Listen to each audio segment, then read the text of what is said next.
Et non, on n'était pas dans une phase de test. Je pense qu'on avait toutes les deux envie d'entreprendre quelque chose. Et en tout cas, moi, personnellement, vraiment profondément. Donc, si ça n'avait pas été KAE, ça aurait été peut-être autre chose. Ok. Bah, on revient à la vision. De toute façon, on sait qu'on a on a envie d'aller au même endroit. Donc, si l'une est persuadée que c'est la bonne décision, bah, on sait que c'est pas pour nous emmener dans un truc. Enfin, moi, je sais que ça sera pas pour m'emmener dans un truc que je voudrais pas. Si elle le sent, quoi. Je me suis rendu compte que les gens ne connaissaient pas leur peau. Et ils n'avaient pas la même notion de ce que c'est une peau grasse, une peau sèche. Et parfois, c'était très... un peu comme une sorte de voile qui tombait pour eux, de se dire, en fait, non, depuis le début, tu prends pas bien soin de ta peau, et donc, du coup, elle réagit, et en fait, c'est pour ça que tu as tous ces problèmes de peau, quoi. Alors déjà, il y a eu le truc on a testé beaucoup de choses, et en plus, on s'est intéressé aux huiles végétales, qui sont hyper intéressantes comme ingrédients, parce que brutes, nettes, 100% naturelles, forcément, mais hyper actives, si tu choisis les bonnes huiles. Donc ça, déjà, c'était un ingrédient, on savait qu'on allait travailler autour de ça.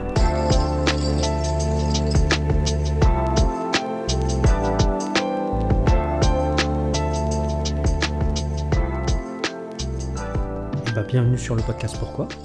Merci de nous recevoir. Avec grand plaisir, chaudement recommandé par Jean-Charles, en tout cas, qui m'a... pour expliquer un peu le contexte, quand même, parce que j'aime bien expliquer le contexte. Quand j'ai fait mon podcast avec Jean-Charles, on finit et je lui demande ma question traditionnelle que je vous poserai hors micro à la fin. Je lui dis, si tu connais du monde, n'hésite pas, j'aime bien aller voir des gens un peu par recommandation. Et premier nom sorti, c'était vous.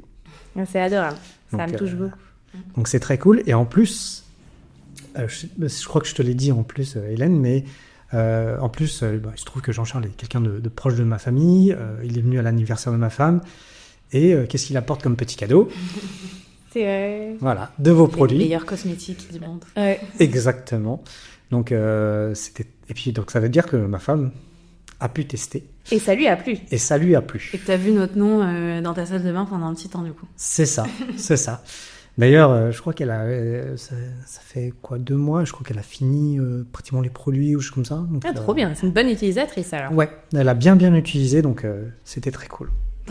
Merci à vous, merci à Jean-Charles et puis merci à toi aussi. Avec grand plaisir. Mais avant de rentrer un peu sur KAE, parce qu'on va parler beaucoup de KAE, je pense, je vais vous proposer de vous présenter. Qui êtes-vous ?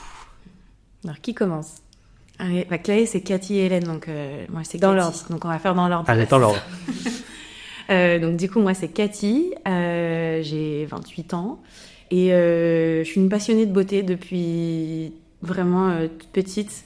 Et du coup, j'ai commencé mon parcours dedans dès mes 15 ans avec un bac pro esthétique. Donc je suis de base esthéticienne. Et après, en fait, ce qui est hyper intéressant dans le domaine des cosmétiques, c'est qu'il y a plein de métiers différents. Donc j'ai été aussi bien conseillère de vente, animatrice pour des supermarques, commerciale. Et pareil, commerciale, alors dans les extensions de cils, pour des marques de cosmétiques, enfin voilà, encore très varié. Et jusqu'à ma dernière expérience, on va dire, en tout cas avec un vrai contrat et quelqu'un au-dessus de moi, en tant que commerciale dans les packaging cosmétiques. Ok. Et ça, c'était en 2020. Donc je pense que 2020, on prenait un petit peu ce qui venait. Et donc packaging cosmétique, c'était intéressant, ça m'a appris autre chose, mais c'était pas... Voilà, je vendais des flacons. Et moi, ce qui m'a toujours passionnée, c'est le produit, c'est le bien-être qu'on peut apporter aux gens. C'est voilà le cosmétique en lui-même. Et surtout, avec Hélène, on s'est rencontrés en licence. Donc c'est notre passion quand même des cosmétiques qui nous a rassemblés. Et voilà, je spoil peut-être un peu du coup, mais avec nos problématiques perso, on avait déjà un lien avec les cosmétiques et qui fait qu'après on a créé KAE toutes les deux. Oui, parce que vous êtes rencontrés lors de vos formations dans une école de parfumerie. Exactement, c'est ça. Une école de nez normalement, ouais. à Versailles, c'est l'ISIPCA. Mais nous, on faisait pas du tout la formation pour être nez, on faisait la formation pour être commercial. Okay. Mais du coup, on avait la spécialisation cosmétique parfumerie. Donc voilà, c'est pour ça que c'est quand même les cosmétiques qui nous a, et la beauté qui nous a rassemblés. Ok. Je crois que tu as un parcours un peu différent, toi, Hélène. Exactement. Alors, donc moi, c'est Hélène. J'ai bientôt 30 ans. Je passe à tout le cap des 30 ans. Et concernant mon parcours, il est un petit peu mixte, on va dire. Moi aussi, j'étais très passionnée par la beauté, tout simplement parce que je voulais être née de base. Donc, depuis le lycée, je voulais intégrer cette fameuse école l'ISIPCA pour intégrer le fameux cursus de formation née, donc plus spécifique chimie. Et la vie en a décidé autrement et j'ai basculé vers plutôt du commercial, puisque j'ai après suivi des formations dans le commerce. Et comme je vous ai dit tout à l'heure, ma passion, c'était vraiment la beauté. Je me suis tournée vers le commerce dans la beauté. Et donc, j'ai rencontré Cathy dans cette licence, développement commercial en parfumerie cosmétique. Et la vie à Paris, c'est quand même assez intense. Donc, du coup, j'ai décidé de faire l'alternance, ce qui a été pas mal formateur aussi pour découvrir le monde de l'entreprise. Et j'ai été pas mal, on va dire, baignée dans le monde de l'entrepreneuriat, parce qu'à chaque fois, moi, c'était des toutes petites boîtes pour lesquelles je travaillais. Okay. Donc, on était moins de 5 à chaque fois. Donc c'était très formateur, très très intéressant. Donc je travaillais pour une marque de cosmétiques pendant 1 an et ensuite après j'ai vendu des formations pour justement permettre à des collaborateurs dans le grand groupe de découvrir l'univers de la start-up. Donc là encore une fois j'étais encore baignée avec de l'entrepreneuriat, je rencontrais beaucoup de fondateurs d'entreprises et ça m'a vraiment un peu on va dire donné l'envie de monter aussi ma boîte après les études. Et puis, comme Cathy le disait tout à l'heure, malheureusement, on a été un peu frappé par la foudre du Covid. Ouais. Donc, CDI oblige à trouver, on était un petit peu stressés à l'idée de trouver notre premier travail, entre guillemets, notre premier vrai CDI et puis en alternance. Et donc, fin master, j'ai trouvé un métier, on va dire, plus, entre guillemets, alimentaire, parce que c'était pas vraiment quelque chose qui me passionnait, mais c'était vraiment transitoire, parce qu'avec Cathy, on avait déjà l'envie de monter une entreprise. Donc c'était vraiment une transition et là pendant 2 ans j'ai vendu des logiciels pour des médecins et des kinés, donc tout ce qui est dans le paramédical aussi. Domaine que je connais très très bien. Ah ouais. Ouais, je sais pas, je suis pas là pour parler de moi, mais aujourd'hui je suis consultant en e-santé. Et j'accompagne des structures de santé à adopter des logiciels de santé. Et voilà. Donc, et moi, je l'ai vendé. Voilà. J'ai sûrement eu pas des anciens collègues, mais des interlocuteurs comme toi régulièrement. Mais c'est très intéressant. Tu mentionnais le fait que vous aviez cette envie commune de monter une boîte depuis un certain temps. Est-ce que vous vous souvenez du moment où l'une ou l'autre a fait le premier pas à dire tiens, ce serait intéressant de... Alors, je sais qui a fait le premier pas. Mais je pense que le moment ça a été fin des études, fin master. Ouais, je pense qu'on l'a fait en même temps. Il n'y a pas vraiment eu de... En fait, la licence, on travaillait ensemble dans le cadre des cours. Enfin, c'est assez vite, bien entendu. Donc, on était souvent dans les mêmes groupes de travail. Et puis, on voyait bien qu'il y avait un truc ça matchait bien la façon de travailler de chacune. Et c'est vrai qu'on s'était dit quand même qu'entreprendre, ça nous plairait. Mais bon, voilà, c'était un peu anecdotique, quoi. Et en fait, c'est vraiment le combo, effectivement, alors 2020 où taf alimentaire, ça nous plaisait pas trop et tout. À la base, on voulait partir en Australie. C'est vrai. Ça a été... Juste après là où il y a le Covid, mais normalement, de base, on devait partir en Australie. Ouais, si on voulait un signe du destin pour pas y aller, c'était bon. C'était vraiment.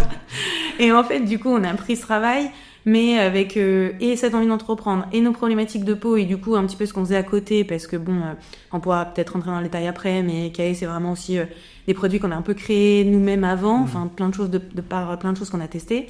Et c'est un peu le combo des deux. Et du coup, c'est venu un peu naturellement, où en fait, quand on a eu un taf qui nous plaisait pas, on s'est dit, en fait, on doit le faire là, parce que de toute façon, on a quand même la chance d'avoir un CDI dans une période compliquée. On n'était pas non plus avec un salaire dérisoire, donc c'était quand même cool. Mais du coup, on a commencé à travailler sur la boîte à côté. Et en fait, on s'est dit, on verra s'il y a un signe pareil, s'il y a un truc, un signe qui fait que... Et je sais pas si je peux rentrer tout de suite un peu dans... vas-y, je t'en prie. Hein. Mais en gros, du coup, avec Hélène, on a fait l'incubateur Willa, qui est normalement un incubateur pour femmes. Et en fait, ce qui était hyper intéressant, c'est que c'était une formation, entre guillemets, mais qui était vraiment spécifique pour les gens qui ont un job à côté. Donc, c'était le soir et c'était après 2 jours. Donc, c'était hyper bien... Enfin, c'était vraiment bien ficelé. Et l'objectif, c'était vraiment de voir si tu avais un peu cette flamme entrepreneuriale et si ton projet... t'étais vraiment enclin à le mener à bien. Si tu répondais pas juste à une mode parce que l'entrepreneuriat est très à la mode. Ouais, il y avait ça, mais il y avait aussi beaucoup de challenges sur ta posture, toi, en tant que femme qui entreprenait. Est-ce que c'était juste une idée et puis t'avais pas envie de forcément aller au bout, mais voilà, ou est-ce que justement t'avais vraiment envie d'un élément, une sorte de petit coup de fouet, enfin c'est un peu dur ce que je dis, mais peut-être une petite décharge pour t'aider justement à te booster, et c'était tout l'objectif de cet incubateur Willa. Oui, et c'est pas fait pour tout le monde d'entreprendre, et même s'il y avait des côtés un peu techniques, mais on n'est pas rentré dans le détail d'un business plan ou autre, et comme Hélène dit, c'était vraiment la posture entrepreneuriale, qu'est-ce qui nous effraie, qu'est-ce qui nous motive, etc. Et ça déjà c'était vraiment hyper enrichissant, c'était chouette, en plus à deux du coup, parce que je sais qu'il y en a plein, des fois ça peut leur faire peur, mais en fait ça nous a permis aussi de voir, on n'avait pas les mêmes craintes, et du coup c'était finalement pas plus mal, parce que comme ça l'autre pouvait pallier à la crainte de l'autre. Et en fait c'est surtout que à la fin de cet incubateur on pitchait, et il y avait 2 lots à gagner. Il y avait un où c'était justement de faire d'autres formations avec l'incubateur, et un autre un suivi avec la BNP. La finance n'étant pas ce qu'on préfère, on avait bien envie de gagner la BNP. Et en fait, c'est ce qu'on a gagné. Et du coup, on s'est dit quand même trop cool. Et c'était le signe. C'était vraiment le signe pour se dire, ok, on a les capacités pour se lancer. Et on peut quitter notre CDI. Ouais, et puis c'est bête, mais quelqu'un d'autre croit en nous. Et puis, ouais, c'était... Là, on allait être accompagnés sur des sujets qu'on maîtrise moins. Enfin, ça a fait un peu effet boule de neige, parce que dès que la BNP nous a dit « Ok, vous pouvez ouvrir un compte pro chez nous, ça y est, on va démarrer ensemble », en fait, c'est pas que tu peux pas reculer, mais tu dis « Mais en fait, c'est bon, vas-y, on y va, on se lance dans le grand bain ». T'es dans l'engrenage et c'est parti. Et en fait, c'est souvent, je pense que c'est ce que tu as besoin pour commencer quelque chose, il faut juste le premier pas, et puis après, tu avances tout seul. Est-ce que vous étiez également dans cette chose qui était... je teste le projet, je verrai, mais je suis pas certaine ou certain. Et puis, à un moment, comme tu dis, vous êtes dans l'engrenage et on se dit, en fait, faut y aller, quoi. Au moment où il a. Mais après, au moment où on a eu la BNP, non, après, une fois que c'était parti, hein. Je pense que, je pense pas qu'on est... Enfin, personnellement, moi, je voulais quitter mon CDI. Dans tous les cas, je voulais monter une entreprise. De base, c'était pas dans les cosmétiques, je voulais monter dans le recyclage, dans toute l'écologie. Et en fait, je me suis dit, c'est la bonne opportunité, par exemple, parce que je suis avec Cathy, donc on est 2, donc on est plus forte, entre guillemets. La beauté, c'est un secteur qui est hyper intéressant. Je le répète, mais ça correspondait aussi à nos problématiques qu'on avait à cette période. Et non, on n'était pas dans une phase de test. Je pense qu'on avait toutes les deux envie d'entreprendre quelque chose. Et en tout cas, moi, personnellement, vraiment profondément. Donc, si ça n'avait pas été CAE, ça aurait été peut-être autre chose. Ok. Et on parle de CAE, peut-être il est temps un peu de définir un peu ce que c'est. Parce c'est que, clair. Voilà, on tease le nom, mais... On tease, mais bon, je pense que... C'est quoi CAE ? Qui tu veux ? Vas-y. Alors, CAE, c'est quoi ? C'est l'association de Cathy et Hélène. Donc, ça paraît très simple comme nom, mais je trouve que ça reflète bien l'idée de notre marque. C'est qu'en fait, il a fallu être 2 pour monter cette entreprise. Donc, 2 spécificités bien distinctes. Cathy qui avait... au début, cette expertise un peu beauté, et moi qui avais ces problématiques de peau, parce que CAE, c'est quoi ? C'est une marque qui répond à toutes les problématiques de peau sans surconsommer, d'accord ? En fait, moi, quand je suis arrivée en licence à Paris, j'ai arrêté la pilule, et j'ai eu un peu le stress des études, la pollution parisienne, etc. Et je me suis rendu compte que je n'étais pas toute seule. Ça correspond quand même à 1 femme sur 3 qui subit, suite à ça, des grosses variations de peau. Donc, ça peut être de la variation de la peau imperfection, peau sèche. Mais c'est vraiment, quand je te dis variation, c'est du tout au tout. C'est-à-dire que d'une semaine à un autre, d'un mois à un autre, c'est très variable. C'est très difficile aussi de trouver des produits cosmétiques qui sont adaptés à toutes ces variations. Et pour raconter un petit peu l'histoire, donc Cathy, comme elle avait cette casquette d'experte beauté, d'esthéticienne, et elle était déjà très enclin à utiliser des produits écologiques, bio. Elle faisait très attention quand même aux compos, c'est ça ? Oui, c'est ça. Et puis en plus, sur Paris, t'avais quand même accès à Aromazone et tout. Donc alors là, moi, c'était mon paradis. Je faisais déjà des trucs à la maison, gamine, des masques au yaourt, des machins basiques, tu vois. Et choses que moi, je ne faisais absolument pas. Moi, j'étais la personne qui achetait en parapharmacie, Sephora, etc. Et un peu quand t'as des boutons ou des imperfections, t'es vite désespéré, donc tu cumules énormément de produits. Et autre particularité sur mes variations de peau, c'est que là, je vais entrer un peu dans le spécifique, mais moi, j'ai une peau très sèche, très réactive, et j'avais des imperfections. Et à l'époque, donc j'ai l'impression d'être très vieille, mais ça remonte quand même. T'étais là, avoir 30 ans. C'est vrai. Les produits anti-imperfection, c'était souvent destiné aux peaux grasses. Il n'y avait pas de produit qui ciblait juste l'imperfection, donc l'inflammation du bouton, mais qui était souvent asséchant, justement pour assécher le bouton. Et en fait, moi, ça me causait encore plus de... Il y a des photos sur le site de moi avant-après, où j'ai arrivé à un seuil où j'avais des boutons, ça recouvrait, au départ c'était sur le bas du menton, et ça a recouvert l'entièreté de mon visage. Donc Cathy m'a un peu donné cette approche de dire, tiens, vas-y, teste le naturel, et teste les huiles végétales. Ça, en fait, il y avait un peu deux choses, tu me dis, mais déjà à comprendre ce qu'elle appliquait sur sa peau, de dire les compos, etc. De comprendre sa peau et ses variations et potentiellement à quoi ça peut être dû. Et puis, et pour justement, en comprenant sa peau, pouvoir après adapter sa routine. Et c'est vrai que c'était plus efficace, mais en fait, tu te retrouves avec plein de produits dans la salle de bain parce que t'as pas les mêmes envies de texture en fonction des saisons, en fonction du matin, du soir, en fonction justement de... T'as le moment de ta peau, si elle est plus ou moins sèche.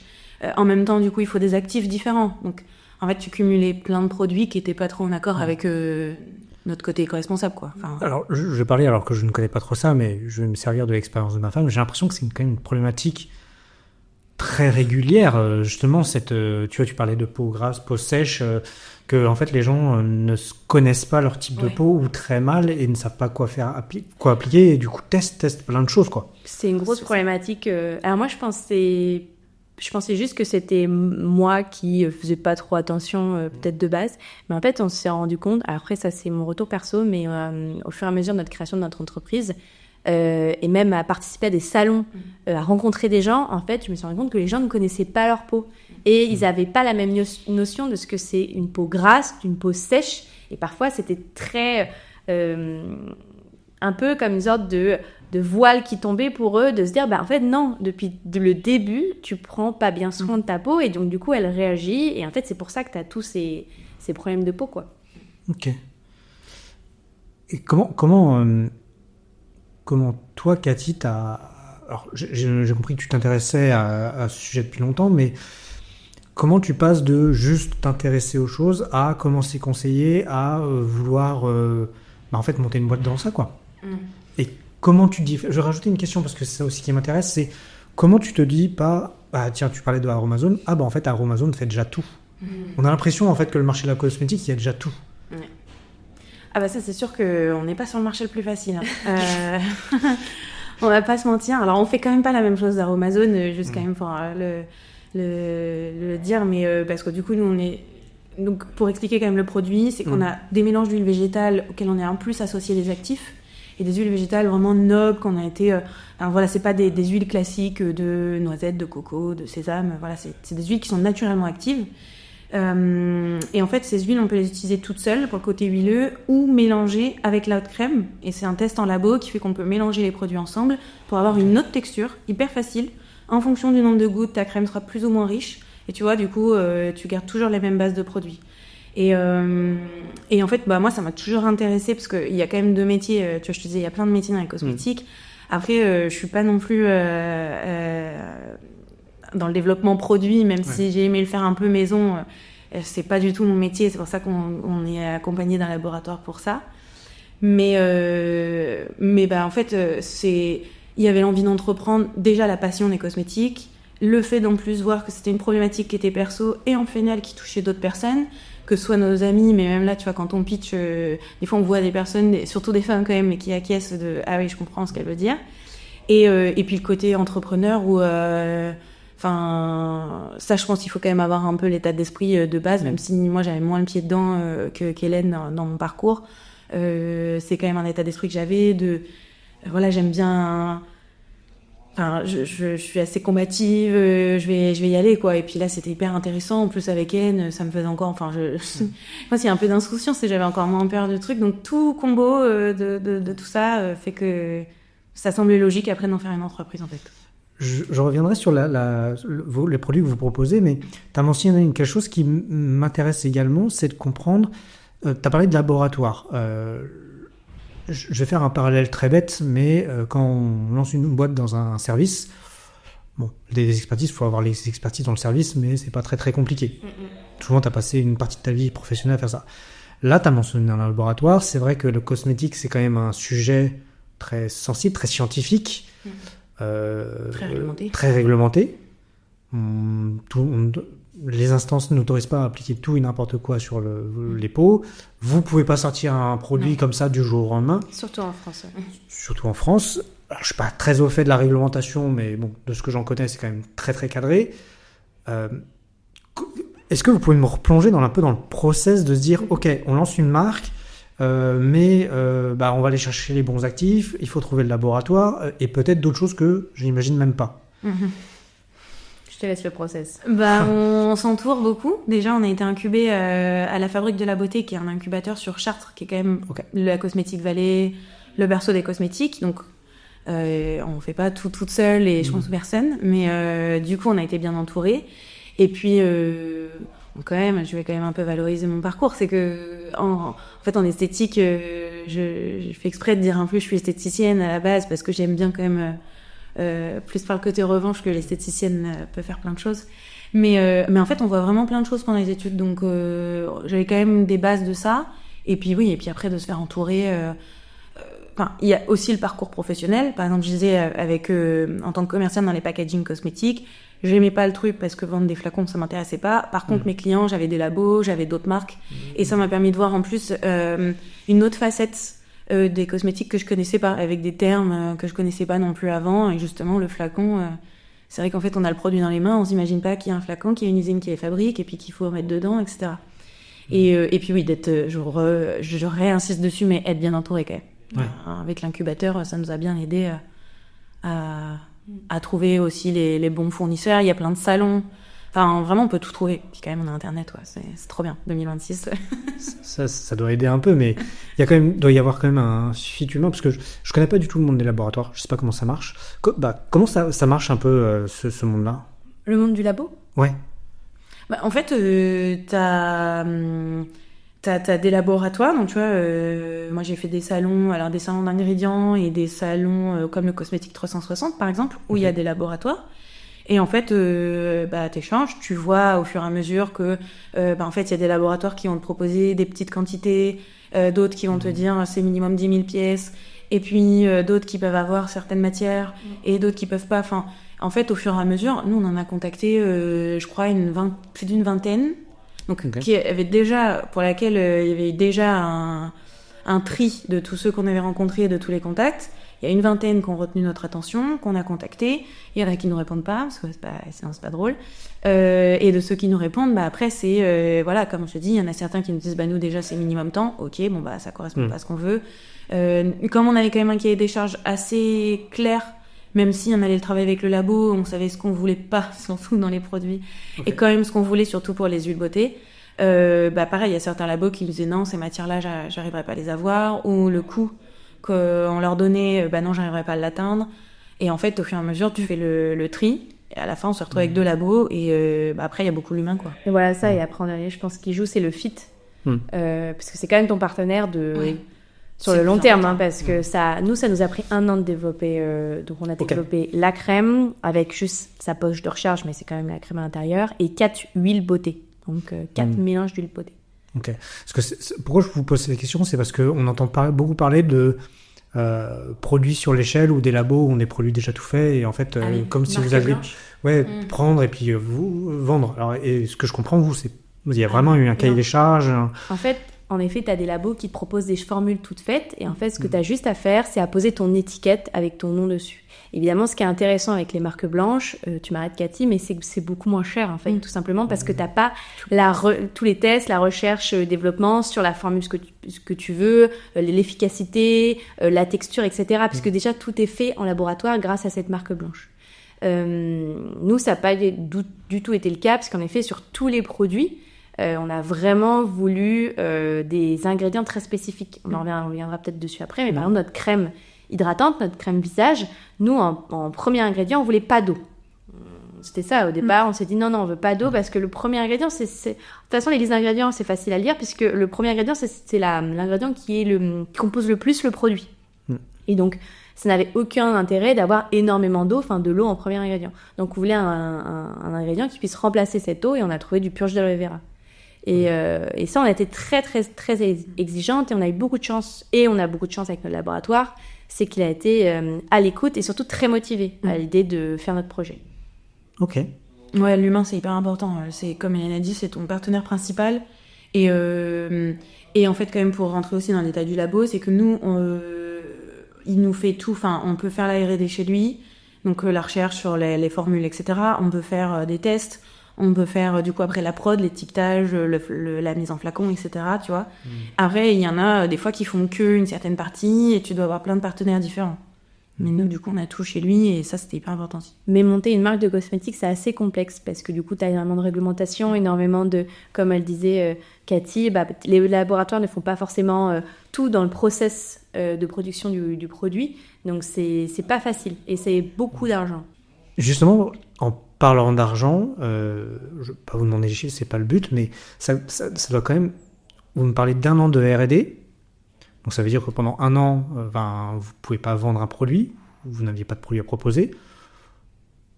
Donc ça veut dire quand même investir de l'argent auprès du laboratoire, parce que le laboratoire ne travaille sûrement pas gratuitement, ça se saurait sinon. Ça demande quand même un sacré investissement pour... un vrai engagement, une vraie décision pour aller dans ce truc, de se dire, peut-être, alors je pense que vous n'avez peut-être pas l'idée d'1 an, mais se dire, on va payer un laboratoire pendant 1 an avec une incertitude qui nous livre le produit qu'on veut exactement comme on veut. Challenge. C'est pour ça qu'il faut être accompagné. Nous, on a eu de la chance, moi je recommande à tous les gens qui montent des entreprises, c'est d'intégrer des incubateurs, parce que c'est des gens qui sont formés, qui ont le retour d'expérience aussi, de monter une entreprise. Et on n'a pas été seul, on a aussi été accompagné par la banque. Il y a énormément on a de la chance en France, hein. On est énormément suivi financièrement. On a des prêts bancaires, des prêts IEL, des prêts régionaux, etc. Donc oui, c'est beaucoup d'investissement. Ouais. Alors moi, j'allais venir plus sur l'aspect. Il faut de l'insouciance, vraiment de tous les cas. Et puis être motivé quoi. Et ouais, de l'insouciance pour pas penser à ça. Pas penser au fait que pendant 1 an, tu dépenses beaucoup, beaucoup, beaucoup d'argent pour rien du tout en retour. Mais c'est ça le but. Enfin, il faut prendre du risque. Ouais. Donc, Et justement, c'était quoi votre première grosse décision ? Parce que je pense qu'on s'approche des premières grosses décisions, outre le lancement de la boîte. Ouais, c'est ce que j'allais te dire. C'est le lancement de la boîte. Qui est la première, je pense. Mais quelles sont la première grosse décision que vous avez prise en commun de vous dire, OK, là, on y va ? J'allais dire peut-être le prêt bancaire. Enfin, si on prend dans le nom. Ouais, le prêt bancaire. Vraiment gros. Ouais, parce que quand même, ça nous impacte perso. On avait quand même 24 et 25. Alors, on est garanti par la BPI en partie. Souvent, sur les prêts, quand tu entreprends, tu as une garantie, mais pas à 100%. Mais en effet, on avait demandé un montant, on peut le dire, 60 000 euros. On avait demandé 60 000 euros. Donc, ce qui est une petite somme dans l'entrepreneuriat, oui. Mais quand on le parle avec quelques années d'expérience, mais quand on se lance, en fait, c'est tout le lancement sur le côté financier, où, donc, comme Hélène disait, être accompagné, c'est primordial, parce que déjà, on n'aurait jamais fait ça si on n'avait pas eu les infos, etc., et puis aussi le boost de ces personnes-là qui nous ont accompagnés. Mais du coup, oui, on a Initiative, donc nous, Eure-et-Loire, parce que la société est basée en Eure-et-Loire, mais Initiative, il y en a dans chaque région. On a un premier accompagnement avec eux qui est un prêt perso. Et, c'est passé perso. Prêt à la personne. Et après, qui doit être complété par un prêt bancaire. Oui, ça paraît peu comme somme, mais à nos âges, c'était... Puis, en plus, moi je dévie un peu, mais on n'a pas forcément... Alors, notre entourage nous soutient, mais on n'a pas d'entourage spécifiquement entrepreneur et tout. Donc, c'est vrai que parfois, on avait plus l'impression de faire un petit caprice on a envie de faire nos produits de beauté, ça va être trop bien. Et là, ça devenait une vraie boîte, quoi. Quand tu commences à demander quand même des finances à une banque et tout, c'est plus on rigole plus, là. Même si ça reste une petite somme, 60 000, c'est quand même pas rien. Et puis après, en plus, ça vient se compléter avec plein d'autres choses, donc... Et puis nos apports perso aussi, quand même. Donc, Oui, mais c'est quand je voulais dire une petite somme, c'est effectivement, après, avec le recul, je connais pas vos chiffres, mais peut-être aujourd'hui, avec vos chiffres, vous dites, ça va. Mais quand on se lance, c'est quand même de l'argent qu'on prête et on se dit bon, s'il y a de la responsabilité d'entreprise et que potentiellement on est protégé, on n'est pas toujours protégé au maximum, donc ça peut être non mais ce poids peut être important quoi. Mais c'est là où l'association c'était hyper intéressant parce que c'est vrai qu'avec du recul on aurait pu se dire on est hyper jeune, on n'a pas tant d'expérience pro, les cosmétiques il y en a plein, marché saturé. Mais en fait, franchement, on n'y a même pas pensé. Hein. Enfin, on avait tellement confiance en nous et en ce qu'on pouvait apporter, et surtout en notre binôme. Ça, c'est sans notre binôme, je pense. On aurait pas eu prêt. Moi, en tout cas, toute seule, je pense pas que je l'aurais eu. Et on y allait, quoi. Qu'est-ce qui fait la force un peu de votre binôme ? On se complète bien quand même. Enfin, non, mais en fait, déjà, on a conscience toutes les deux de nos défauts et de nos qualités aussi, quand même, parce qu'on en a chacune. Mais du coup, on a conscience un peu de sur quoi on est moins bonne et sur quoi on est bonne et tout. Et du coup, ce qui est cool, c'est quand même qu'on se complète bien sur les défauts de l'une, sont les qualités de l'autre, donc ça, c'est top. On sait comment on travaille et donc on a hyper confiance. Enfin, de toute façon, on en reparlera dans la prise de décision quand tu nous en parlais tout à l'heure. Je sais quoi te répondre. Mais enfin ouais, puis c'est comme moi j'aime bien dire c'est comme un couple quoi, tu vois, tu communiques et ouais non, je trouve qu'on se complète bien quoi. Ouais, puis je rajouterais, je pense qu'il y a une force aussi dans beaucoup de binômes qu'on retrouve, ou même un entrepreneur seul, c'est que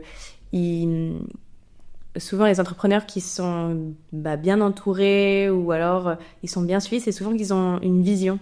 Et quand tu as un binôme avec la même vision, en fait je trouve que tu peux aller très loin.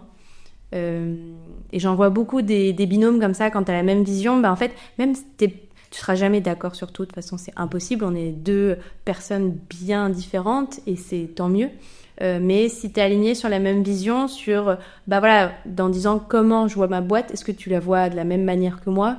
Oui, et tant mieux. Et en fait, c'est de cette vision-là, je trouve que ça crée une vraie force et après, les différences finalement sont encore plus des forces. Et je trouve que c'est la même chose pour un entrepreneur seul, c'est que la force de notre binôme, c'est qu'on avait une très belle vision et on a une très belle vision pour notre boîte et je pense que c'est ce qui a rallié aussi la banque, au-delà aussi de notre personnalité, mais ça vaut de même pour un entrepreneur seul ou à 2 ou à 3, c'est vraiment cette vision en fait. Si on partage la même, si on est dans cette bonne dynamique, je pense que c'est ça aide beaucoup aussi sur la force du binôme. Ouais, du coup on peut transporter les autres, comme Hélène dit, on a pu transporter la banque dans ce qu'on avait envie de faire.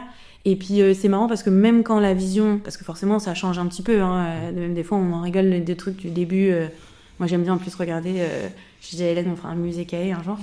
et même quand ça change, on est quand même dans les mêmes envies, le même truc. Et même, tu vois, encore dernièrement on parlait de notre mood board et de l'identité visuelle, etc.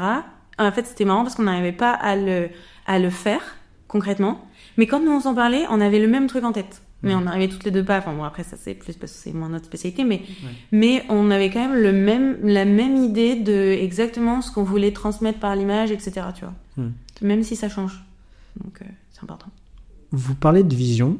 Ça c'est une chose qui est intéressante parce que souvent quand on est jeune entrepreneur, on voit un grand truc, mais on n'a pas de vision très claire. On se dit je veux faire ça. Vous allez avoir une vision quand même très, très déterminée de là où vous voulez aller, alors, qui change, j'ai entendu, qui change, mais en fait, c'est quoi votre vision ? Comment vous vous projetez et comment vous savez que c'est un élément important pour vous ? La vision, ça te donne un cap. Alors, quand tu dis vision, est-ce que c'est aussi la partie objectif long terme ? Moi par exemple si je te dis ça, alors l'objectif long terme c'est pour toutes les deux, on a le même, mais c'est une sorte de cap, avoir de ligne directrice, de dire voilà, moi ma boîte on la voit comme ci comme ça, on la voit être par exemple dans plein de boutiques, je sais pas comment je pourrais tourner la chose, mais et sur la vision, je pense que notre vision elle est commune parce que la création de l'entreprise elle s'est basée sur une problématique qui est réelle, et qui était surtout très personnelle. Et je pense que quand tu vois des gens qui montent leurs entreprises parce que eux-mêmes ont fait face à cette difficulté et qui est souvent très personnelle, le physique, l'aspect peau, c'est quelque chose quand même qui ressort aussi, qui est très lié à la confiance en soi. Et je pense qu'on était un peu toutes ces deux dans cette vision de aussi redonner confiance aux gens et aussi aider beaucoup les femmes à faire face à toutes leurs variations hormonales, qui est parfois une vraie souffrance pour beaucoup de femmes. Il y a des femmes, alors moi je suis sortie de l'acné au bout de 4 ans, ça paraît long mais c'est pas énormément, parce qu'il y a des femmes au bout de 10 ans elles souffrent encore d'acné. Donc on avait vraiment plus cette vision d'aider les gens, quoi.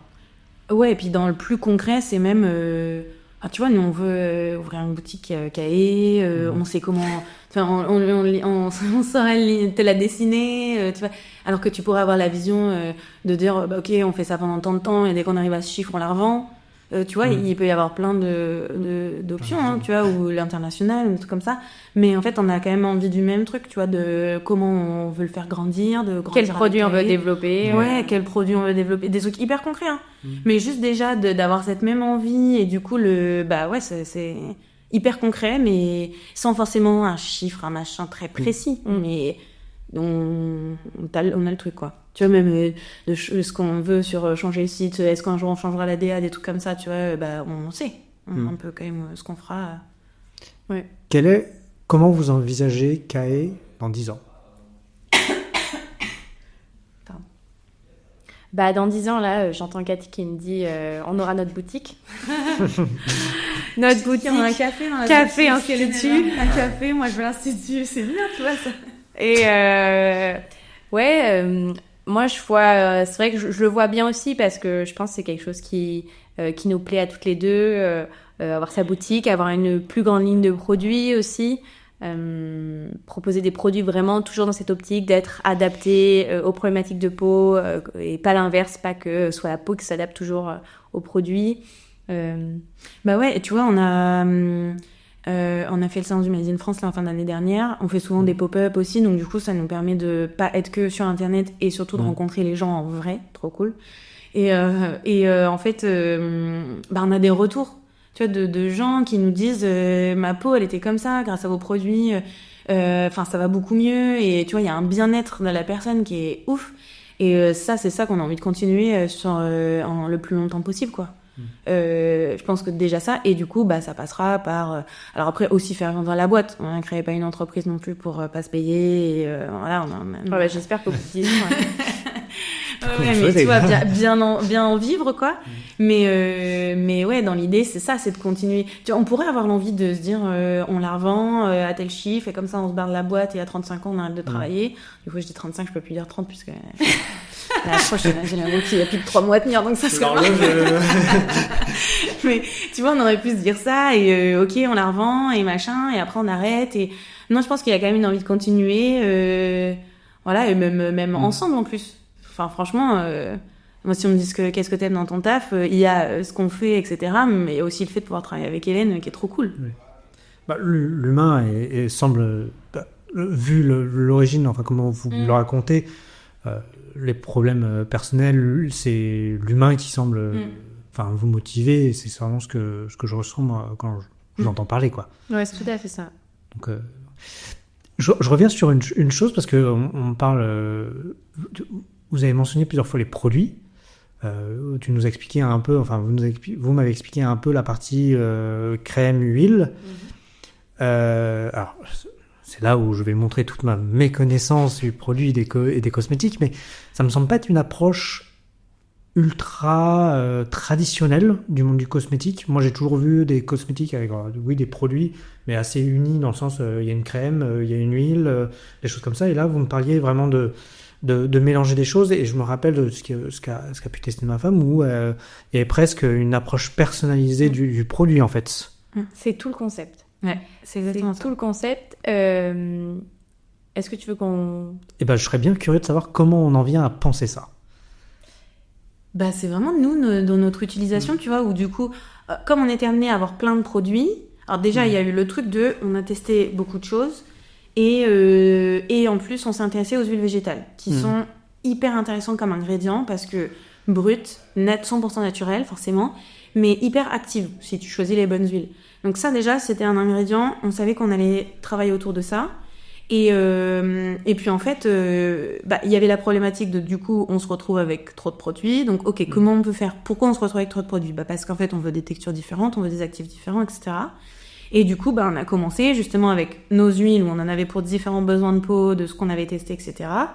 Et en fait, de mélanger, tu te rends compte que finalement, parce que l'idée c'est de mélanger dans le creux de la main. Comme ça, ta crème reste toujours une base mais hyper hydratante. Ça c'est important parce que l'hydratation ne pourra pas venir d'une huile.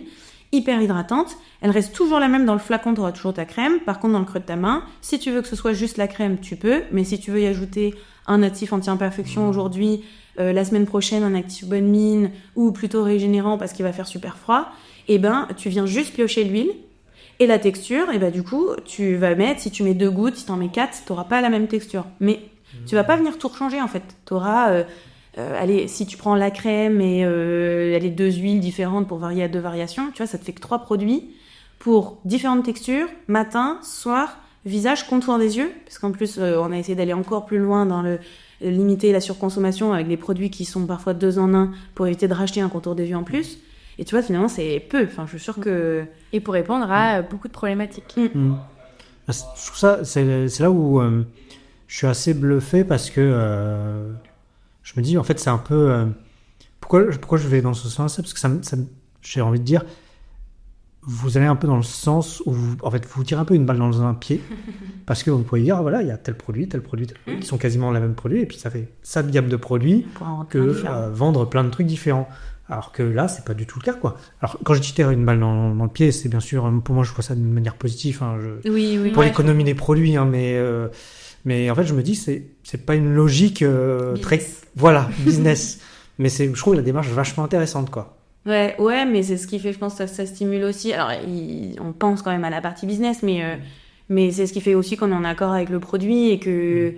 je pense que ça serait pas cohérent avec nos valeurs perso si on vendait n'importe quoi et que on vendait plein de choses différentes. Et puis on s'est rendu compte surtout que aujourd'hui le marché, tu peux plus vraiment le tromper. Les consommateurs, tu peux plus les tromper. Les gens demandent énormément de personnalisation parce qu'en fait ils se rendent compte qu'un seul produit, ta peau varie, donc t'as besoin d'avoir plusieurs produits, une routine, pas plusieurs produits, mais une routine qui s'adapte à tes problématiques de peau. Et surtout maintenant les gens sont très regardants de la composition, justement à pas non plus trop consommer. On reste quand même des gros consommateurs de produits cosmétiques, mais on fait quand même attention. Et surtout, on se fait moins berner. Et en fait, finalement, le côté business, c'est surtout qu'on a écouté ce que les consommateurs voulaient, toutes les études de marché, et c'est quand même encore d'actualité, donc ça c'est cool, mais à l'époque où on l'a fait, tout ce qui était plus recherché, c'était personnalisation, éco-responsabilité, naturalité, bio. Donc oui, sur le côté vendre plus de produits, ça paraît moins business, mais par contre, on répondait quand même à un vrai besoin des consommateurs. Et puis après, on va chercher le business ailleurs, c'est que par exemple, notre crème, elle se recharge. Tu vois, il y a le côté, ça allie les deux quand même, tu vois, t'as le côté éco-responsable qui nous correspond parce que t'as un premier flacon et après la recharge, c'est beaucoup plus écologique. Et en même temps, ça fidélise ton client à racheter la recharge, donc ça rapporte quand même aussi de l'argent. C'est peut-être ça, en fait, le bon mot business de fidéliser la personne puis qu'elle revienne. C'est ça, exactement. Avec des produits efficaces. Ok, il y en a moins, mais nos produits, franchement, ils sont hyper efficaces, mais en même temps, on n'allait pas dire le contraire, c'est dommage. Et donc, du coup, tu les fidélises aussi par, quand ils voient des résultats sur tes produits, ils le rachètent. C'est clair. Je reviens un peu sur le sujet de la prise de décision, parce que tout à l'heure, je vous demandais un peu la première décision que vous aviez prise, que vous êtes très bien, sur laquelle on a bien échangé, mais l'entrepreneuriat n'est pas un fond de long fleuve tranquille. Vous êtes 2 personnalités complètement différentes. Il y a forcément, je pense, des désaccords ou du moins des oppositions de points de vue. Est-ce que vous pouvez me plonger dans un peu comment vous abordez quand vous avez des points de vue différents, sur des sujets différents, et comment vous faites un peu, vous sortez de trucs comment vous avancez? C'est moi qui prends la décision. Voilà. Allez, merci, au revoir. Non, pas du tout. Non, je pense que, on a grandi ensemble aussi sur ces 4 ans, pardon. Donc, du coup, on s'est un peu aussi apprivoisé sur notre manière, nos différentes approches, justement, sur de la pas la confrontation, mais sur des oppositions, comme tu disais, de décision. Donc, Je pense qu'aujourd'hui, si un sujet, on n'est pas d'accord, on arrive toutes les deux à s'écouter, à dire, ok, quel est ton argument face à ça? Moi, je t'explique le mien. Et je trouve qu'on a quand même cette forte capacité à arriver à peser le pour et les contre. On dit, ok, moi j'ai mon idée en tête, je la trouve géniale. Ah, tu viens de me dire qu'en fait, c'était pas si bien que ça. Ok, je prends en compte. En effet, si ça te va pas, alors peut-être que ça m'ira pas trop non plus, parce que le but, c'est qu'on le fasse à deux. Donc, on arrive quand même à mettre pas mal nos égos de côté. Et je trouve ça assez... très bien même, parce que je pense qu'on est plus dans l'objectif de dire, ok, c'est pour la boîte qu'on le fait, c'est pas pour mon ego trip. Donc, et ça, c'est une force, je trouve. Et ça nous arrive beaucoup d'être en désaccord, quand même, malgré tout. On est beaucoup dans le sens où, quand c'est des décisions, tu préfères la couleur orange ou la couleur rose, c'est pas non plus des décisions très... Souvent, sur les décisions qui sont très lourdes, on est souvent alignés sur la même chose. Ça, c'est génial. Par contre, sur les décisions, parfois on est en opposition, on arrive à peser le pour et le contre ou choisir complètement autre chose pour vraiment qu'on soit toutes les deux alignées. Ouais, tout à l'heure je disais communication, mais Hélène elle a dit le mot écoute, c'est hyper important parce que du coup c'est bien de parler, mais il y a entendre et écouter, tu vois. Et ouais, je pense qu'on sait se remettre en question toutes les deux. On sait mettre nos égos de côté. Alors après on défend chacune nos positions, ce qui est normal, tu vois. Mais et puis après on se fait confiance de fou. Enfin, comme on a conscience, toujours pareil, on a conscience de sur quoi on est moins bonne.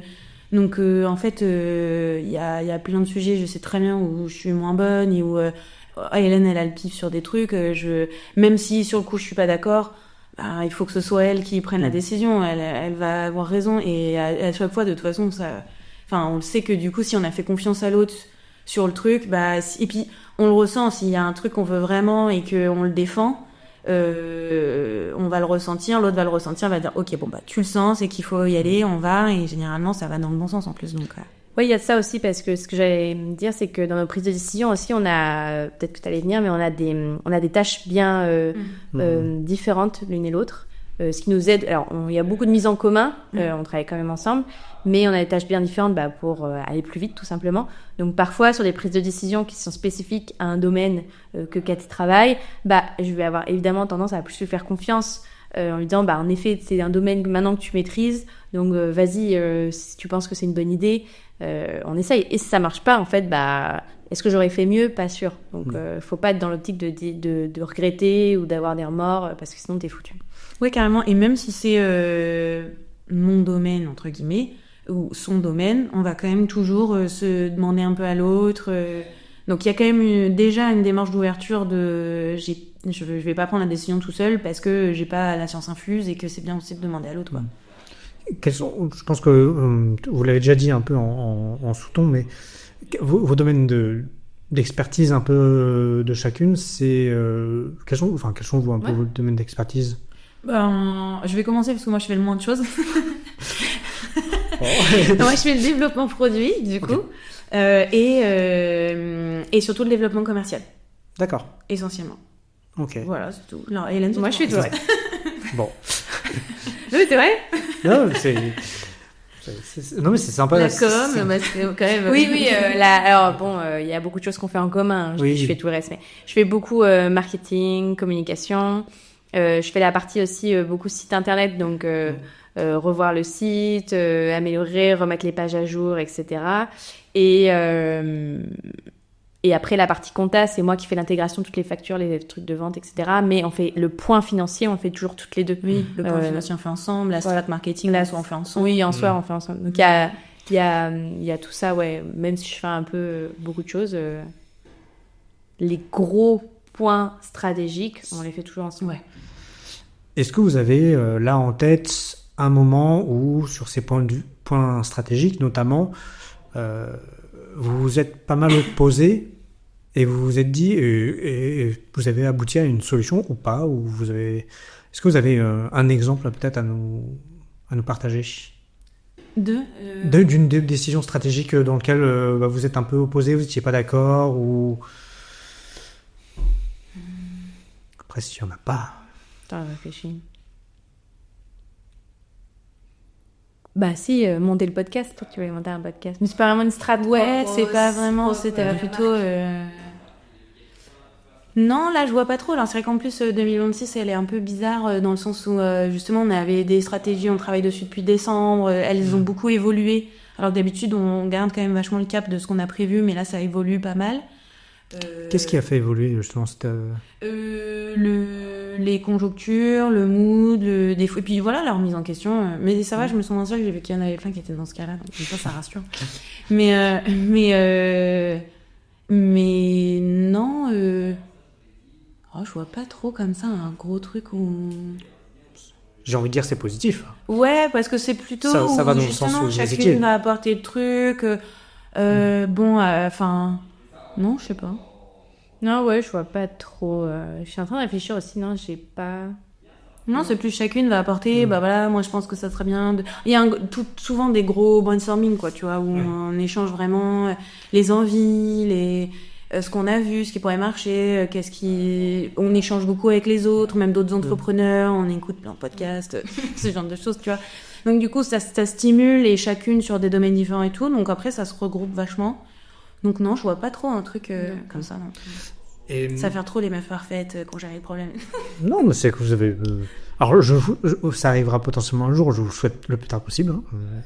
Ça arrivera potentiellement un jour, mais par contre, ce qui peut être intéressant, c'est quelles sont vos méthodologies individuelles de prise de décision dans chacun vos aires d'expertise. Est-ce que vous avez des méthodologies ou pas? Comment vous réfléchissez un peu? Alors moi, je processe énormément. Je prends énormément de temps à réfléchir. Je suis pas quelqu'un de tout feu tout flamme. J'aime pas prendre des décisions de but en blanc. Je suis quelqu'un qui a besoin de au moins 2 jours, même plus pour réfléchir. Moi, j'ai une méthode lente de réflexion parce que, comme je disais tout à l'heure, j'aime beaucoup poser le pour et le contre, me dire ok, si ça se passe, est-ce que j'aurai des regrets? Quel est l'impact que ça aura? Ouais, donc ma méthodo est assez lente sur une prise de décision. J'avoue, c'est un peu point faible, point fort, on sait pas trop, ça dépend des situations. Mais je suis quelqu'un qui réfléchit beaucoup. Donc ma méthodo, elle est plus sur, ok, quel est l'impact pour l'entreprise, plus ou moins long terme. Si on le fait pas, quel est l'impact aussi? Quel est l'impact aussi perso? On se rend pas compte aussi, parce qu'on parle beaucoup de l'entreprise, mais il y a beaucoup du perso aussi. Quand on prend des décisions qui vont demander beaucoup plus de travail, ça a aussi un impact énormément sur la vie perso. Donc, il y a aussi de se dire, ok, est-ce que je suis prête à prendre ça aussi en compte? Voilà. Donc, c'est une méthode qui, moi, je fonctionne très lentement. Alors moi, je rigole parce que quand t'as posé la question, j'étais en train de réfléchir, j'allais me dire, je sais pas quoi lui répondre.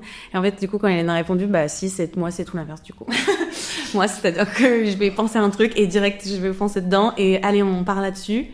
Et c'est là où vraiment, heureusement qu'on se complète parce que il y en a peut-être pas une. En fait, ce qui est bien, c'est le combo des deux, je pense. Trop long, des fois, faut pas non plus trop se poser de questions parce que sinon, voilà. Mais moi, des fois, je suis trop tout feu tout flamme du coup. Et justement, c'est là où tu peux quand même vachement plus vite te planter. Donc, je te donne un exemple si tu veux. C'est un petit cadeau de Noël. Juste avant Noël.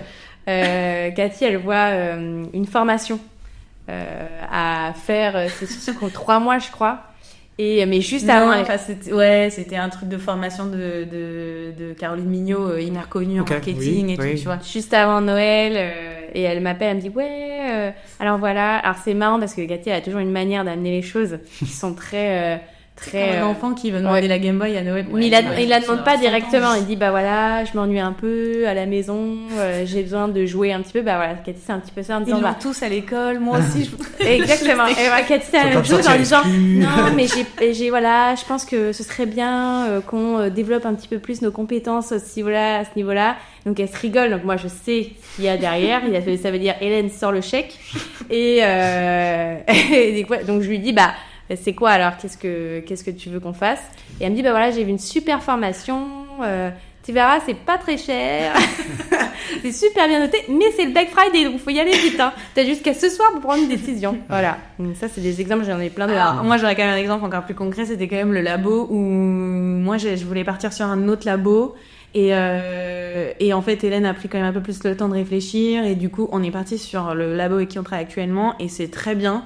Parce qu'effectivement, l'autre labo, moi, je voulais juste partir dessus parce que c'était un client. Enfin, il y avait plein de trucs un peu affects qui jouaient. Mais c'était clairement pas... On n'aurait pas pu sortir tous les produits qu'on voulait. C'était un plus gros labo, donc avec des minimums plus importants, etc. Enfin, finalement, il y avait plein de défauts. Et heureusement... Comment on va écouter. Mais il y a plein de... Après, quand même, je veux pas non plus J'allais dire, ouais. Parce que sinon, c'est horrible, je me vends pas du tout. Il y a une balance, quand même. Mais oui, du coup, c'est complètement l'opposé. Moi, je vais plus foncer, on teste, ça m'a donné envie, je le sens. Et puis oui, en plus, c'est vrai que je le vends à Hélène... Très très bien. Je veux le truc. Qui revient. Mais j'allais dire. Mais Voilà, du coup, elle m'a vraiment appris justement ça. Même dans ma vie perso, tu vois, pour acheter un truc, une paire de chaussures, je sais plus me faire de chaussures comme ça, tu vois. Mais même, du coup, elle m'a vachement appris ça. Ou tu vois, même là sur la strat, comme je te dis, on la retravaille beaucoup. J'étais vraiment partie, j'avais une idée hyper précise en début décembre. Je lui en ai fait tout un PowerPoint pour qu'elle aille dans mon sens et tout, tu vois. Et en fait, finalement, j'ai quand même un peu reprocessé le truc et me dire, ouais, non, en fait, est-ce que ça va pas, c'est vrai que, enfin, tu vois, et voilà, on en apprend tout le temps. Hein. Donc, on a une méthode bien différente. Ouais. Et toi, Hélène, est-ce que t'as parce que on sent que toi, Cathy, t'as un peu infusé la méthode de Hélène. Est-ce que toi, ça t'a parfois influencé aussi d'aller parfois un peu plus rapidement ou pas encore? Bah, si, moi, je suis assez... En fait, moi, je suis le genre de personne qui, parfois, ne fait rien de peur de faire, parfois. Parce que tu sais mieux de rien faire, au moins, t'es sûr que t'as pas de conséquences, quoi, tu vois. Donc, c'est vrai qu'avoir un binôme, du coup, qui est différent là-dessus, c'est de se dire, bah, regarde, vas-y, mouille-toi, et en fait, tu verras, bah, en fait, l'eau, elle est pas si désagréable, tu vois, c'est plutôt chouette. Donc, c'est un peu le côté positif, c'est de dire, bah, tu vois, quand tu te trempes, quand tu testes, bah, en fait, c'est cette adrénaline-là, elle est hyper agréable aussi, tu vois, parce qu'il y a un côté un peu vivant, tu vois, tu te sens un peu plus vivre, t'es plus dans le feu de l'action, et je pense que on apprend beaucoup. Moi, j'apprends beaucoup là-dessus, tu vois, plus justement, un peu lâcher prise, se dire, bah, vas-y, on teste, et puis en plus, voilà, on est là aussi pour s'amuser, donc on teste, on voit ce que ça donne, et ouais, sur le coup, là-dessus, oui. Ouais, et puis moi, j'étais quelqu'un, je pense, qui pouvait prendre un peu beaucoup de place. Tu vois, je parle fort et tout. Et Hélène, tout l'inverse. Mais du coup, là, maintenant, je trouve qu'on est un peu plus à égalité. C'est cool. Enfin, tu vois, Qu'est-ce que t'en penses, François? Écoutez, je vais réécouter le podcast. Je vais faire les temps de parole. Non, mais mais c'est vrai. Je pense que ça t'a un peu plus sorti peut-être de ta coquille. Et moi, en même temps, appris aussi à prendre du recul et un peu m'assagir, tu vois. Je pense. Ouais, non, mais oui, je suis d'accord. Bah, je trouve que alors, je vais pas non plus dire qu'on se connaît depuis très longtemps, parce qu'on se connaît pas depuis très longtemps, ça fait à peu près... 3 heures, 2 heures. 1 heure Oui, allez, 1 heure et quart. Mais effectivement, comme si vous me dites que vous n'avez pas de conflit majeur sur de la stratégie, des décisions à risque, alors que vous avez des méthodologies, ce qui a l'air hyper intéressant, des méthodologies très diverses de réflexion, ça veut dire qu'à un moment, oui, vous vous complétez, mais aussi vous vous affrontez pas, parce que c'est ça toujours le risque. Et moi, je trouve que c'est ça qui est intéressant dans nos échanges, c'est de montrer que malgré vos différences de point de vue, malgré vos différences de méthodologie même, en fait, ça aboutit pas forcément à du conflit derrière. Ouais, non. Non, parce que... On confronte nos idées, pardon. Non, vas-y. On confronte nos idées, mais effectivement, ça va pas, c'est pas une bataille, quoi. Parce qu'en fait, je pense que si tu montes une boîte et t'es dans l'objectif de défendre par ego, en fait, t'es foutu. Si plutôt t'es dans l'optique de dire, en fait, là, je le parle au nom de mon entreprise. En fait, moi, j'essaie toujours de me mettre dans la tête, ok, c'est pour KAE, c'est au nom de mon entreprise. Qu'est-ce qu'il faut que je fasse? C'est pour mon entreprise. On est à 50-50. Donc, 50%, 50%. Si aujourd'hui, c'est pas qu'on ne peut pas être pas d'accord, c'est qu'on a choisi ce mode, cette répartition, parce que justement, on s'est dit, toutes les deux, on vaut autant dans l'entreprise et on est dans cet objectif d'apporter toujours pour l'entreprise et pas pour notre ego trip de « Ah, t'as vu, j'ai monté une boîte » ou « Ah, t'as vu, c'est moi qui prends la lead dans la boîte » ou etc. On est vraiment dans ce objectif de dire « C'est pour le mieux de KAE, donc qu'est-ce qu'on peut faire là-dessus ?» On revient à la vision. De toute façon, on sait qu'on a on a envie d'aller au même endroit. Donc si l'une est persuadée que c'est la bonne décision, on sait que c'est pas pour nous emmener dans un truc. Enfin, moi, je sais que ça sera pas pour m'emmener dans un truc que je voudrais pas. Si elle le sent, quoi. On vous a pas déconseillé plein de fois d'avoir fait 50-50? Si, tout le temps. Si. C'est impressionnant. Hein. On nous l'a tout le temps déconseillé, mais franchement, ouais, moi je trouve que c'est plus simple parce que, ouais, enfin, c'est tout pareil. En fait. Ouais, mais c'est parce que moi j'avais fait comme ça dans ma boîte avec mon associé parce qu'on était 2. Et moi j'avais été un avocat pour le 50-50 et on avait fait ça parce que je trouve que c'est important quand on apporte les mêmes choses. Hein. On était sur une situation alors nous on faisait du service donc c'était plus simple, mais je trouve ça tellement plus sain. Et puis ça peut se compliquer quand il commence à y avoir des conflits, mais il faut souvent avec la bonne mentalité. Ouais, et en plus, tu vois, on n'a pas apporté la même somme, on n'a pas forcément apporté exactement les mêmes choses au départ, mais pourtant on est à 50-50 et voilà quoi. Donc, ouais, il n'y a pas de rapport de force. Je pense que c'est important aussi de le dire, c'est que... Alors, il y a peut-être des gens qui sont à 49-51 et il n'y a pas du coup de... Ça se passe très bien, mais je me suis dit, on évite, on n'est pas dans un rapport de force, donc il vaut mieux... aplatir et mettre 50-50. Et puis je me souviens, on s'était dit, parce que tout le monde nous disait, quand on est pourquoi pas faire 50-50, c'était parce que si vous n'êtes pas d'accord, il faut que l'une prenne la décision. Et c'est qu'en fait, quand on y pense, c'est quand même con. C'est grave surtout. Parce que... ça veut dire quand même que déjà, on part déjà du principe qu'on va pas être d'accord. Donc déjà, il y a un truc qui cloche. Enfin, il faut pas t'associer. Des autres, c'est un peu cash, mais voilà. Et puis pourquoi plus l'une que l'autre? Enfin... Après, ça pourrait se décider par le côté financier, etc. Mais à la base... Ouais, puis il y a des conséquences derrière. Ok, la personne impose son point de vue en disant bah, de toute façon, j'ai 51%, donc c'est moi qui décide. Ouais, mais quelles sont les répercussions derrière? Du coup, ferme-la et puis fais... Enfin, moi, je suis assez d'accord. J'ai une vision... Alors, même si tout peut être nuancé, mais j'ai une vision assez proche, je ne vais pas vous le cacher... de ça, parce que je suis qu'à 49%. Une fois que... La première fois qu'on impose de 51%, c'est l'autre qui dit « Ah oui ?» Bon, bah, ok, bah, je vais plus prendre l'initiative. Exactement. C'est ta boîte. Bah ouais. Donc, de toute façon, si je propose ça ou si je fais ça, ça lui reviendra pour lui. Ça peut être un peu compliqué. Donc ça part déjà sur un mauvais pied quand même. Quel est votre ou vos challenges pour 2026? Premier challenge, se payer. Voilà, ça c'est le plus gros et le plus important. Parce que ça va faire 3 ans qu'on vend. Non, oui, on 3 ans qu'on vend, 4 ans qu'on a entrepris du coup. Exactement. Okay. Donc, ça permet d'accélérer. Bah ouais, c'est le plus gros challenge en fait. C'est vraiment là, il faut qu'on passe un cap en termes de chiffre d'affaires, en termes de vente, pour qu'on puisse se rémunérer. Et ça, c'est le gros challenge de cette année. Et juste pour te faire part de nos situations professionnelles comme ça rejoint aussi un petit peu avec Jean-Charles.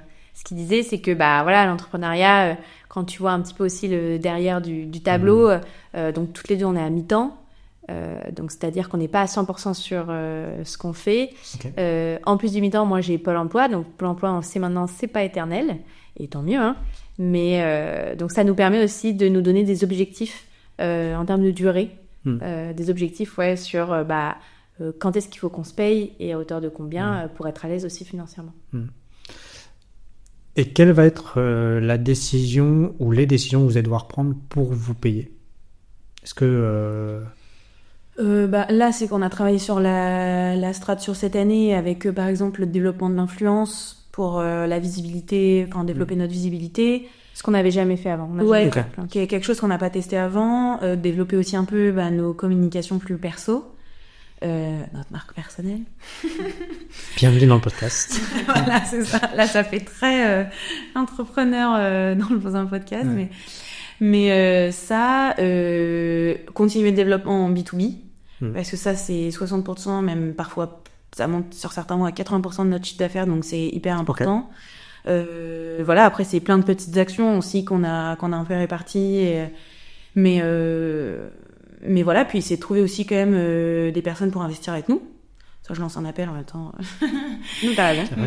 Mais parce que de toute façon, il faut, c'est le nerf de la guerre, les finances. Et là, c'est pas que dans le but, c'est pas trouver quelqu'un pour nous payer, c'est trouver quelqu'un pour mettre à bien d'autres stratégies qu'on a en tête et qu'on sait qui nous feront grandir et qui nous permettront de se rémunérer à la fin de l'année. Mais ouais, ça, c'est les gros challenges de cette année.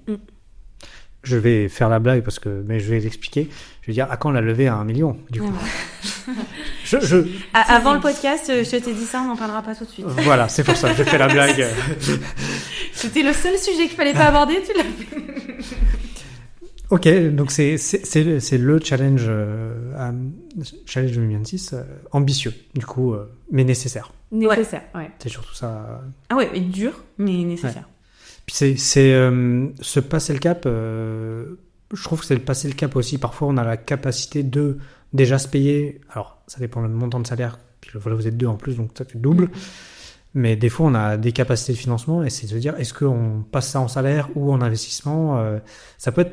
Est-ce que vous avez aussi cette un peu ambiguïté, ou enfin pas cette ambiguïté, mais cette double option qui peut vous questionner un peu? De quelle façon on va magouiller notre revenu, c'est ça, Thierry? Exactement. Les notes de frais. On va passer des notes de frais. En fait, le problème, c'est ça, c'est que t'es toujours dans ce truc de dire, non, je me paye pas tout de suite parce que j'ai envie d'investir encore plus dans ma boîte.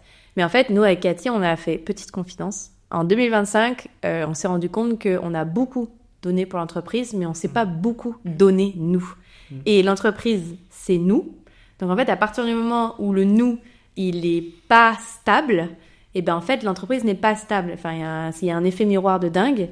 Et on s'est dit, en fait, plus ça en 2026. Là, aujourd'hui, on va se prioriser. Alors, on va se donner encore à fond comme d'habitude, mais on va se prioriser aussi financièrement. Donc, on va plus se verser, on fait du remboursement en compte courant.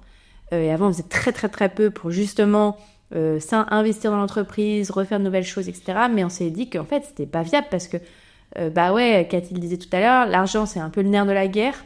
Et même personnellement aussi, parfois, on faisait face à des situations où c'était quand même difficile, même pas fin de mois, mais début de mois.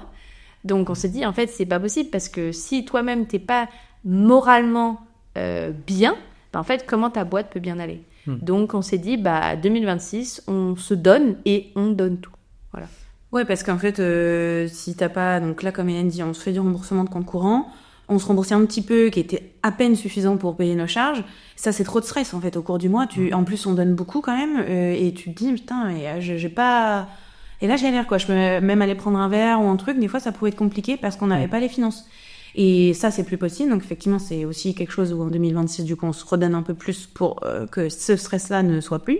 En 2027, ça sera impossible. Enfin, ça sera plus acceptable du tout.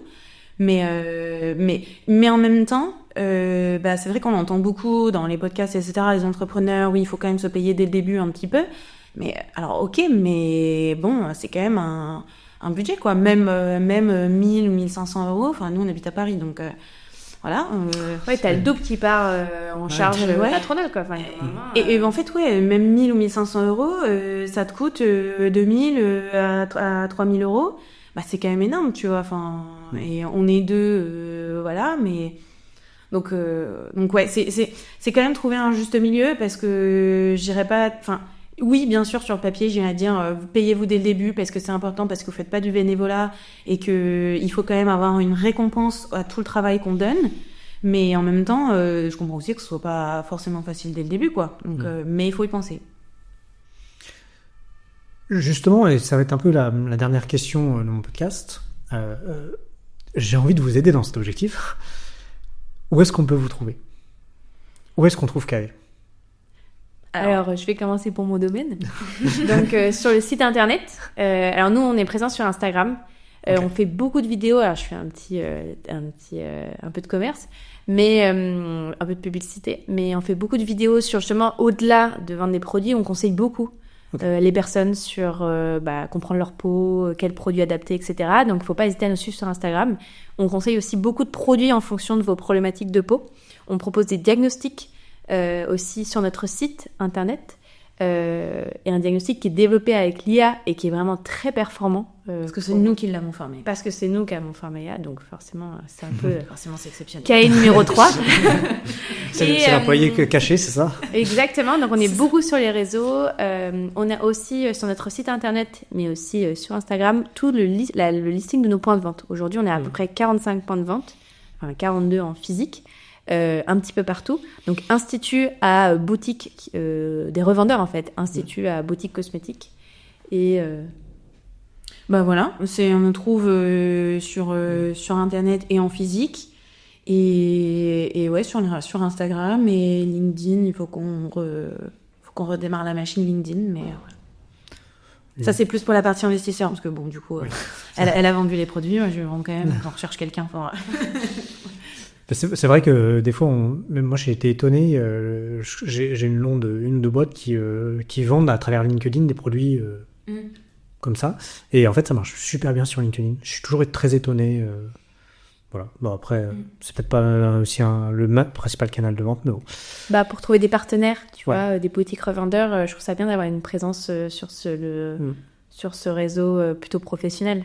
Et puis même auprès des autres entrepreneurs, bah, souvent il y a un peu l'effet, plus on te voit, bah, plus on se rappelle de toi et plus on a envie de tester. C'est la même chose avec un consommateur lambda qui te voit sur les réseaux sociaux. Bah, LinkedIn, c'est un petit peu pareil. Et puis, bah, comme on est dans un objectif de rechercher des investisseurs, bah, plus on te voit, plus on entend parler de toi, bah, plus tu as de chance aussi d'être bien entouré. Complètement. Vous l'avez déjà un peu fait sur la dernière question, mais si vous deviez conseiller un duo ou plusieurs personnes qui se lancent dans l'entrepreneuriat, cosmétique, pas cosmétique, en plus des conseils, des nombreux conseils que vous avez déjà donnés, qu'est-ce qui vous viendrait à l'esprit de leur dire aujourd'hui ? Flambez pas tout votre argent. Non, c'est en fait c'est intéressant parce que ça, tu vois, pas grand monde le dit ça, tu vois. Non. Nous, ça a été un peu notre revers de bâton, dans le sens où, alors comme on disait 60 000, tu disais c'était pas beaucoup. Nous, c'était une somme astronomique. Je me voyais déjà assise comme Picsou sur une montagne d'or. C'était déjà énorme à l'époque, ça l'est encore plus aujourd'hui. Ouais. Après avoir tout cramé. Et c'est le conseil qu'on donne nous, on est alumni maintenant de l'incubateur, mais on fait pas mal de retours d'expérience. Et c'est le conseil qu'on donne en disant faites attention, parce qu'on dit souvent la trésorerie c'est le nerf de la guerre. Bah oui, en fait, c'est clairement le nerf de la guerre, et il faut savoir que si demain tu n'as plus beaucoup d'argent, tu n'as personne pour t'aider. C'est-à-dire que ton partenaire financier, la banque, sera pas là pour toi, et au contraire, elle va tout faire pour récupérer le prêt, donc faire tout pour justement récupérer son argent. Donc tu as très peu de gens qui peuvent t'entourer quand ça va mal, moi je trouve. Donc c'est pour ça qu'il faut faire très attention. Et avec l'argent que tu dépenses, pas dépenser dans tout et n'importe quoi, toujours être dans l'optique de se dire ok, est-ce que ça va me permettre de vendre, est-ce que ça va me permettre d'augmenter ma notoriété, donc éviter de cramer dès le début. Nous, c'est un peu l'erreur qu'on a fait, à vouloir faire tout de suite tout beau, tout bien, mais du coup plus cher, et en fait les gens n'ont pas grand chose à faire. Je donne un exemple parce que tu voulais pas mal de retours. Et après, je donnerai la parole à Cathy. Mais en fait, on a fait des colis réutilisables. Donc en fait, c'est des sortes de boîtes que ensuite, une fois que le consommateur reçoit sa commande KE, il a juste à replier cette petite boîte et à la renvoyer. Donc c'est des colis qui peuvent se réutiliser jusqu'à 100 fois, et c'est les colis réutilisables Ipli.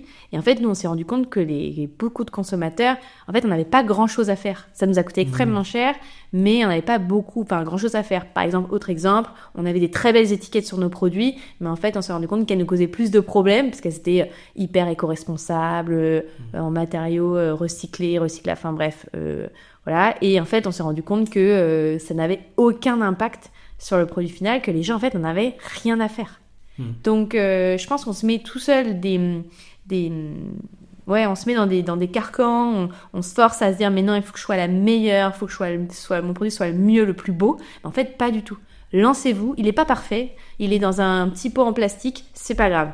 Lancez-vous, il n'a pas coûté trop cher, et tant mieux. Lancez-vous, testez et réadaptez. À chaque fois, c'est un peu du test and learn.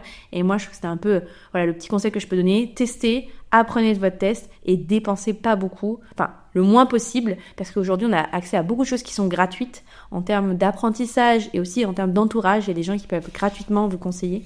Donc, je pense qu'il faut aussi bien s'entourer là-dessus. Ouais, je suis totalement d'accord. Après, c'est vrai que c'est pas évident. En vrai, c'est des conseils qu'on a pu quand même un peu entendre aussi au début. Mais on était en mode non, mais ça va, on a une autre prêt, on va pouvoir faire ci, on va pouvoir faire ça et tout. Et je comprends qu'au début, on a envie de le faire bien, quoi. On n'a pas envie de lancer un produit qui nous plaît pas à 100%. Mais il faut quand même y aller petit et chaque euro est vraiment hyper important, parce que s'il est dépensé, il revient pas forcément tout de suite. Donc c'est vrai qu'elle a totalement raison. Bon, après, je dirais aussi pour une marque de produits, c'est penser au B2B. Elle est en revente auprès de professionnels. Donc nous, on revend institut de beauté, boutique de cosmétiques, et franchement, c'est une très grosse majorité de notre chiffre d'affaires.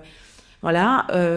Pensez aussi à ce que vous savez faire, parce que aussi, en fait, dans le sens où je conseille d'aller vers le B2B, mais parce qu'aussi c'était notre métier de base d'être commercial, donc c'est vrai qu'en plus, c'est plus facile. Et puis voilà, l'organisation, enfin ça, être déjà organisé sur aussi vie pro, vie perso, Hélène l'a un peu abordé tout à l'heure, c'est hyper important. C'est pas facile à tenir tout le temps. Moi en plus, je serais vraiment la moins bien placée pour parler par rapport à vie perso, mais en tout cas l'organisation, surtout quand on est tout seul au début, etc. Voilà, prioriser. Et qu'est-ce qui vend, qui va rapporter de l'argent là. Ok, c'est ce que tu dois faire tout de suite. Je pense que de mon point de vue, c'est des super conseils que j'aurais aimé avoir quand je vais lancer mon entreprise. Et donc, merci beaucoup. Avec grand plaisir. Et puis, pour ceux qui nous écoutent ou qui nous regardent, je vous invite à aller voir vos sites ou les points de vente qui sont, et puis d'acheter des produits, de tester. Je pense que ça vaut le coup. Donc, ça vaut vraiment le coup. J'espère que ta femme va racheter. J'espère. C'est bientôt la Saint-Valentin. Message. Voilà. Cathy, Hélène, merci beaucoup en tout cas. Merci à toi. Et puis je vous dis à très vite. À très vite. À très vite.